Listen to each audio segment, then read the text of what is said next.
Right, welcome everybody. Well, let me start by saying the word that springs to mind today is nightmare.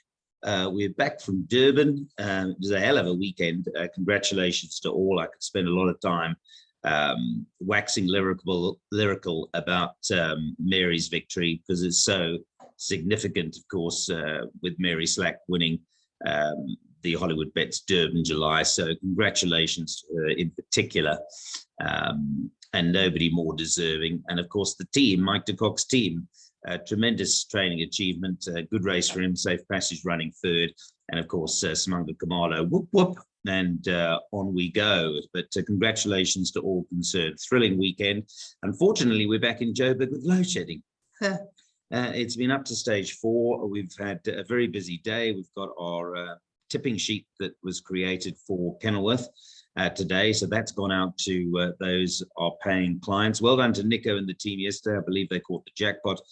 There's a tab insert that's up as well. Take a bet with tab for Kenilworth today. And now I'm managing, hopefully, to get this preview done before I get load shed, which is in 38 minutes. So I'm going to be very quick.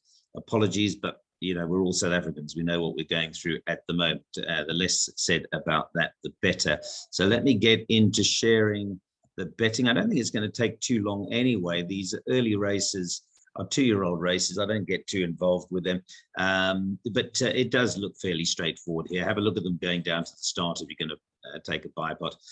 For me, I thought Alpine Challenge, despite the fact that he's drifted to 22 to 10, must have a chance. 2 Le Mans, of course, has form as well, and so does number 3 Distinction. So I don't think there's too much to read into this first race. If you want to have a look at them go down to the start, you can, but I would imagine that there should be no surprises here, although number 7 Charlie Malone did catch my eye, and that's shortened from 16 to 1 to 10 to 1. Let's move on to race 2. The real excitement gets going later on in the card. Race 2 is cut up a bit. We've only got 5 runners. The interesting horse here is number 3, Gimme Lassie. Gimmy's Lassie. It's a Gimme the Green Light, obviously. Lovely bred. But what I thought was interesting, obviously Keegan de Melo rides because he rides for Kaya Stables, Lady Laidlaw. But I might be wrong, but this might be the first horse that Kaya Stables have had with Candice Bass-Robinson. They might have had a couple of others, but I don't remember them. But it certainly caught my eye because I expected it to be either with the Canamay or the Crawford Yard, but it's with Bass-Robinson.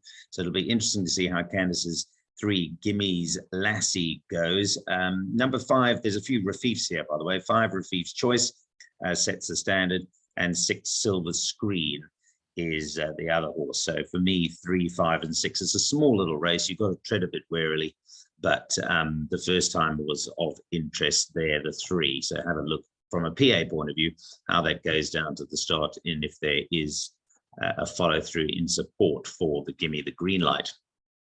That's number 3. On we go to race 3. So I flagged this race up. I mean, Fur Baby does set a standard. She ran, of course, in a pretty good race behind Weird Jamming, who's franked the form. That was, I think, the Cape Fillies feature. And the extra 200 will suit her because she's an ideal world out of that Dynasty mare, Chinchilla. It's a Vilcabos Drift and Maritzfontein pedigree. And we've just seen how Sparkling Water did there with the Silvano Espumante pedigree. Suzette Villion and Barcy own this one. I'm expecting improvement, not particularly well drawn at 9, but the extra 200 will suit. But the thing about this race, folks, is that it's a special weights maiden. Now, I don't want to dwell on it too much because I've explained it before, but until you run 3 races, you don't get a handicap. As a result, number 1, Time Flies, number 2, Touch of Grace, these have to carry 60 kilograms. But a horse like number 4, Fluid Motion, has run 4 times. So she's got an official handicap of 58. As a result, she's handicapped to only carry 58.5, which she's obviously needs the assistance, but it gives her some kind of chance because those other fillies haven't been rated yet. And if you look down at number 9, Pav's Cherry, who's had 4 starts, and number 10, Destined to Dance, they've had 4 and 3 starts respectively. And as a result, are very lowly rated because they haven't done anything. But if they were to improve, a horse like Pav's Cherry has been drawn poorly on a couple of occasions. There could be a surprise, certainly in the minor money here. So it's not a normal maid. That's the key that I'm getting across. So hopefully punters have taken notice of that. Number 8, Teardrop. Of course, Glenn Cotson had the two-year-old winners on Durban July Day. Well done to Glenn. I saw him and interviewed him on our Supersport broadcast, but obviously their 2-year-olds are going nicely. This is another one that hasn't been rated because she's only had the 2 starts, the Camford Cliffs. Therefore, like Fur Baby, she has to carry 56 kilograms. So that's the 3rd race. That pretty much takes care of that. You can see some long shot support for them, and I'm not surprised. People have done their homework there. I mean, these were, they don't have much form, but they were outrageous prices, and they're handicapped to improve. Just how much we will see. Let's move on to race 4. Important scratching. Number 1 comes out there. That is State of Shock. This race, I like the 2. Well, there's 3 Royal Mo's running here, but it's the 2 at the bottom that interest me. Number 8, Royal Port Rush. I liked him. He's 3-1. He's been backed into 28-10. I marginally preferred him over number 9, Rule of Thumb, because I think he's better drawn. Let me just check that. Actually, no, it's the other way around.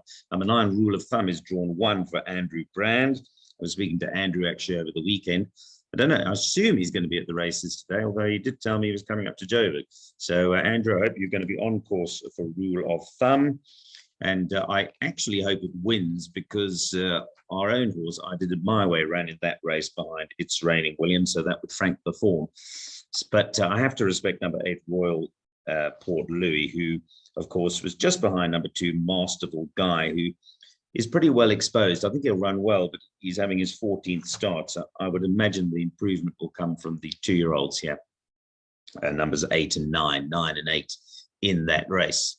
Not going to dwell on that because otherwise we're going to get into load shedding. So let's move on to race 5. Very competitive race. I'll be honest with you. I think I might have misread this race initially. It's maybe a bit deeper than at first glance. There is an important scratching, which is not updated yet, but number 5, Key Shiraz, is scratched. So out goes Key Shiraz. Interesting support. This has come fairly late for number 8, Impact, who at first glance you might think would need the run. But interesting that the money has come for him. He's coming off a break. He hasn't run for 117 days, but he was gelded. You can ignore the Rex Union run. He's obviously, much better than that. But he's had a few respiratory issues. But interesting that there's money for him, long shot money, 33-1 to 16-1.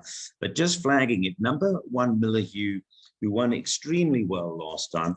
But this is a different kettle of fish for him, because he did go up from a 78 to an 81, which was fairly reasonable.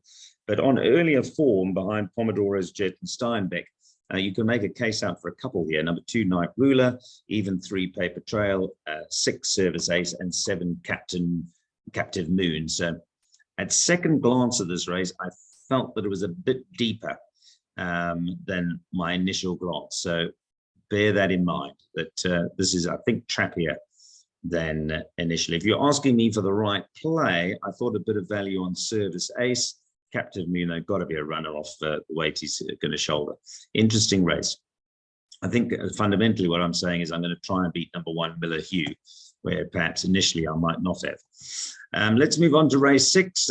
I felt this was a bit of a 2-horse race.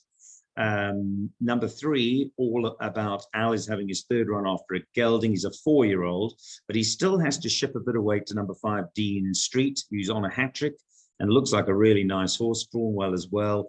So 5 from 3 there. If they were to fluff their lines, sure, even a horse like Moonrock, who's a very capable and gutsy handicapper and is pretty quick, could upset them. But 3 from 5, 5 from 3 actually is the order in which I tipped them there in race 6. Let's move on to the last 2 before we get load shed. Nippy Winter obviously sets the standard here. She's pretty consistent. She's drawn 1. She's got Aldo on board, but she has to carry 62 kilograms. It's quite a bit of pudding. And at the end of the day, this is a fillies and mares 78 handicap, I think. So I'm going to shop around. I wouldn't be surprised if Nippy Winter were to win, because she is consistent. And Aldo and Candace, of course, are in great form. But you have to factor in that there's a couple of horses that have dropped down in the merit ratings here. Little Doe is down 14 merit rated points. Arctic Ice as much as 22. Arctic Ice loves the second box. I don't know if you noticed that. Might be taking a few exactas with Arctic Ice. She's run 5 seconds in her career, and Devon Ashby has ridden her into that second box 5 times. there's something to think of there. But an open race, fillies and mares handicap, I'm going to look for a result there. And then on to the last race. I fancied a bit of the each way value on Ragnar Lothbrok here for a couple of reasons. Ragnar Lothbrok is drawn nicely at 2. He's a blinker strike and a jockey strike, you can argue. He's certainly got the blinkers on. He's got Louis and Cotwa on. He's third run gelded. He's a Vercingetorix. He's run third to Xavion, who was my best bet, as you know, for the Durban July race meeting. It was about the only thing that went well for me on Durban July, so that the best bet at Xavion won well. But I like him. I think he'll run well. Number 6, Ragnar Lothbrok, in an open race. The year-old number 9 Superior Leader, you've got to respect. He's not as well drawn. He's drawn 10, but he does have Keegan DeMello on, and he's also a Vercingetorix. So there's a few Vercingetorixes in that last race. Number 5, On the Road Again, is another one. Beyond Ragnar Lothbrok and number 9 Superior Leader, it has an open look. You've got some old campaigners there. The 4 Baltimore Jack, who's been around the block a few times. Number 2 Night Song, who is generally effective over further, but could be a type of horse to pop up. So beyond Ragnar Lothbrok and Superior Leader, a pretty open field to that race. So that's my take on it. There is a betting sheet going out for those today who took part in the July special. The sheet will, I think Nico's sending it out this morning. There's also a take a bet. So lots to look forward to today at Kenilworth Racing on this Monday. Hopefully you got the lot ski in the July. It wasn't easy. Certainly a couple of real big results. PA played well. Most people scratching their heads over Captain's Ransom, whether it was under the lights or not. Pace of the race was very slow. But anyway, we can dissect that in time to come. For now, it's Kenilworth Racing today, and hopefully you go well. I would suggest I'm probably going to have a price booster as well. So that should be up courtesy of soccershop.bet a little bit later on. Busy day and lots of load shedding.